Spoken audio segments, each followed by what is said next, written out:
नमस्कार, मैं हूं पंकज कुमार। आप देख रहे हैं टीम टीएसपी। इस वक्त मैं रामेर तालाब में हूं और रामेर तालाब से सूचना आई कि यहां पर आज नेट लगने वाली है। यहां पर छोटे छोटे बच्चे जो सुविधाओं के अभाव में खेल रहे थे, अब वो सुविधाओं के साथ खेलने वाले हैं। और विधायक थावरचंद डामोर भी यहां पर हैं, जो दरियावत के विधायक हैं, और ये भी अभी यहां पर क्रिकेट खेलते हुए दिखाई दिए और अच्छे अच्छे शॉट मार रहे थे। तो क्रिकेट की प्रतिभा तो इनके अंदर भी, इनसे भी बात करेंगे। लेकिन जिसने ये नेट लगाई है, जिसके अंदर ये प्रैक्टिस कर रहे थे बच्चे और विधायक साहब, पहले उनसे बात करते हैं जिन्होंने ये नेट लगाई और क्यों नेट लगाई, उद्देश्य क्या है, क्यों नेट लगाई साहब यहाँ पर। क्योंकि आप तो कहीं दूर से आए हैं और ये एक आदिवासी इलाका है, यहाँ पर इतने दूर आकर नेट लगाना, उद्देश्य क्या है आप लोगों का? उद्देश्य हमारा, मेरा पार्थ चतुर्वेदी, मैं फाउंडर हूँ श्रेष्ठा इनकॉर्पोरेशन का। हमारी संस्था का उद्देश्य यही है कि राजस्थान के जो रूरल एरियाज़ है वहाँ पे भी क्रिकेट को बढ़ावा दिया जाए। वहाँ पे भी टैलेंट इतना ज़्यादा छुपा हुआ है जिसको कि पूरा मौका नहीं मिलता है, किसी भी वजह, चाहे वो कोई भी वजह हो। वहाँ पे सुविधाएं नहीं हैं या लोग वहाँ तक पहुँचते ही नहीं हैं। तो हमारा वही उद्देश्य है हमारी संस्था का कि हम वहाँ पे जाएं, वहाँ पे अपने टूर्नामेंट्स करवाएं, वहाँ से और जो टैलेंटेड खिलाड़ी हैं उनको तराश के बाहर लेके आएँ। अच्छा, टूर्नामेंट करवाएं, ऐसा सुना मैंने। किस तरीके के टूर्नामेंट आप करवाना चाहते हैं? देखिए, जो संस्था है हमारी वो एक प्रॉपर T10 टूर्नामेंट यहाँ पर करवाएगी, और यहाँ के अलावा और जितने भी राजस्थान के ज़िले हैं उन सब में एक एक टूर्नामेंट होगा।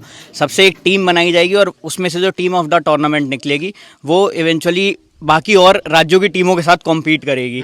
और वहाँ से जो खिलाड़ी चयनित होंगे उन्हें फिर अंतर्राष्ट्रीय खिलाड़ी हैं उनके साथ प्रशिक्षण मिलेगा और उनके साथ खेलने का मौका मिलेगा। अच्छा, तो इसके अंदर स्पॉन्सर वगैरह भी किए जाएंगे बच्चों को? बिल्कुल, जो टीम निकलेगी, जो फाइनल 11 या 15 निकलेंगे, उनको डेफिनेटली स्पॉन्सर भी किया जाएगा। चलिए, जो आपका प्लान है इस पर डिटेल में हम बात करते हैं कि क्या कुछ है। अभी आप यहाँ पर अच्छे अच्छे शॉट मारते हुए दिखाई दे रहे थे, तो मतलब क्रिकेट का शौक आपको भी रहा है? जी, पहले तो आपके चैनल को धन्यवाद कि आप यहाँ तक आए, और पिछली बार भी आए थे। कई चीज़ों को आपने मीडिया के माध्यम से सरकार प्रशासन तक लेके गए। श्रेष्ठा जो INC है, इनके थ्रू मेरी भी बात हुई थी। तो इन्होंने जो बात बताई थी कि हम ट्राइबल इलाके के अंदर टैलेंट जो है उसको बाहर लेके जाएंगे, तो ये बहुत बेहतर बात है कि हम लोग भी यही चाह रहे हैं कि कैसे भी जाए पर हमारा टैलेंट बाहर जाए। और इसी विद्यालय से पहले रेणुका पारगी, फिर सुशीला पारगी, और आने वाले समय में आप ये तमाम जो देख रहे हो छोटे बच्चे हैं, ये ज़बरदस्त खिलाड़ी हैं। और मैंने ये देखा है कि क्रिकेट ही नहीं, ट्राइबल के अंदर अलग अलग तरह का, सब तरह का टैलेंट है, वो बाहर लाने की ज़रूरत है। कई जगह ईश्वर जी, गुरु जी जैसे मिलते हैं वीरले लोग जो ऐसे टैलेंट को बाहर लेके जाते हैं, और उनकी वजह से आज जो प्रतिभा है वो भारत के अंदर अपना नाम बना रही है। तो मैं भी इनके साथ आया। और रही बात क्रिकेट की, तो ये गुरुजी और हम वैसे पास के ही हैं। तो बचपन में खेत पाड़ी पे हम खूब खेले थे, साथ में खेलते थे आप लोग? साथ में खूब खेले थे। परंतु हमारा फील्ड अलग अलग हो गया, और हमने सोचा ही नहीं था कि जैसे आज गुरुजी मिले और उनका टैलेंट बाहर आया। ऐसे अगर पहले मिलते तो कहीं ऐसे लोग थे जो मैंने देखे दरियावत के अंदर भी, आर्थिक रूप से या कोई उन्हें आगे नहीं ले जा पाया। इसलिए आज भी खेलते हैं, कोई नौकरी कर रहा है, कोई कुछ और खेलते ज़रूर है, लेकिन उनको प्रोफेशनल तरीके से कोई आगे नहीं ले जा पाया। तो ये जो इनका कंपनी है, ये इनको आगे ले जाएगी, काफ़ी मदद मिलेगी। तो मुझे भी अच्छा लगा, इनके साथ जुड़ा हूँ। और साथ साथ में मैं मेरी स्कूल लाइफ के अंदर 3-4 स्पोर्ट्स के अंदर, आर्चरी के अंदर भी मैं स्टेट खेला हूँ, बास्केट में खेला हूँ, हॉकी में खेला हूँ। तो वो जो स्कूल का समय था वो बेहतर था। उसके बाद NCC के C सर्टिफिकेट लिए थे, स्काउट के लिए प्रिय राष्ट्रपति के अवार्ड। तो ये कहीं न कहीं अनुभव भी है और काम भी आते हैं, और आगे भी आएंगे। और मैं उम्मीद करता हूँ कि ऐसे ही जैसे इनकी कंपनी आई है, ऐसे ही बहुत सारे लोग सामने आए, अलग अलग NGO के माध्यम से भी आए, कैसे भी आए, लेकिन मदद मिले ट्राइबल को और टैलेंट को, उनका टैलेंट आगे पहुँचे। चलिए, मैं इस स्कूल के बारे में देख पा रहा हूँ। जब ये स्कूल के ऊपर कलर नहीं था उस समय भी मैं यहाँ पर आया था, जब शुरुआत में ये वीडियो वायरल हुए थे। यहाँ पर अभी तक भी कोई मुझे दिखाई नहीं दे रहा है कि सरकार की तरफ से कुछ हुआ है, क्योंकि कलर के अलावा तो कुछ और दिखाई नहीं दे रहा है।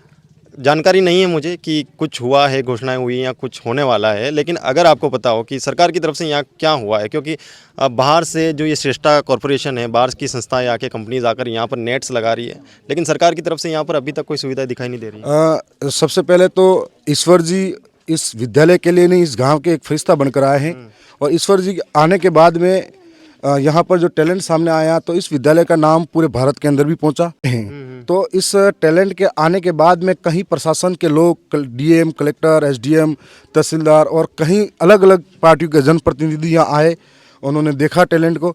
और हम भी आए थे, हमने भी मांग रखी थी सरकार को कि आज ये माही डैम से विस्थापित गांव है, तो इस गांव के लिए कोई सुविधाएं होनी चाहिए। जो मूलभूत सुविधाओं के लिए तरस रहा है ये गांव, तो इसको राजस्व गांव अभी घोषित किया है। और अभी थोड़े दिन पहले रात्रि चौपाल कार्यक्रम हुआ था, तो वहाँ पर जो जिला कलेक्टर मैडम हैं उन्होंने 2 DMFT से भवन देने की बात कही है।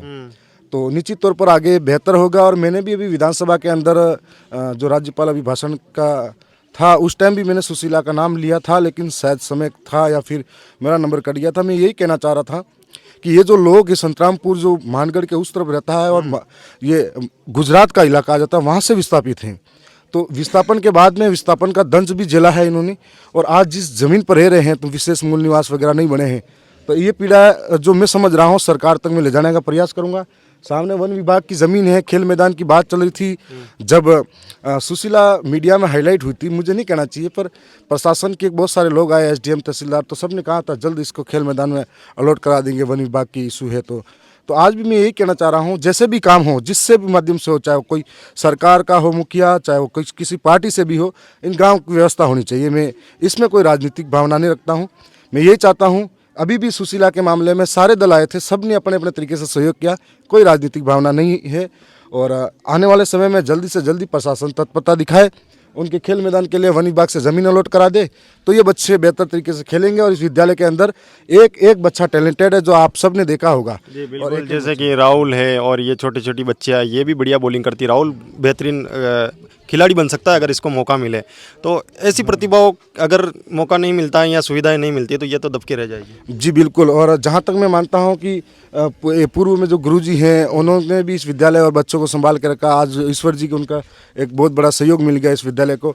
और निश्चित तौर पर आने वाले समय में ईश्वर जी अपने विवेक से, और ईश्वर जी में कई तरह का टैलेंट इनमें भी है, तो अपने विवेक से मुझे पूरा भरोसा है कि इस विद्यालय को, एक स्टूडेंट को पूरी दुनिया में बहुत नाम कमाएंगे, इतना आगे लेके जाएंगे।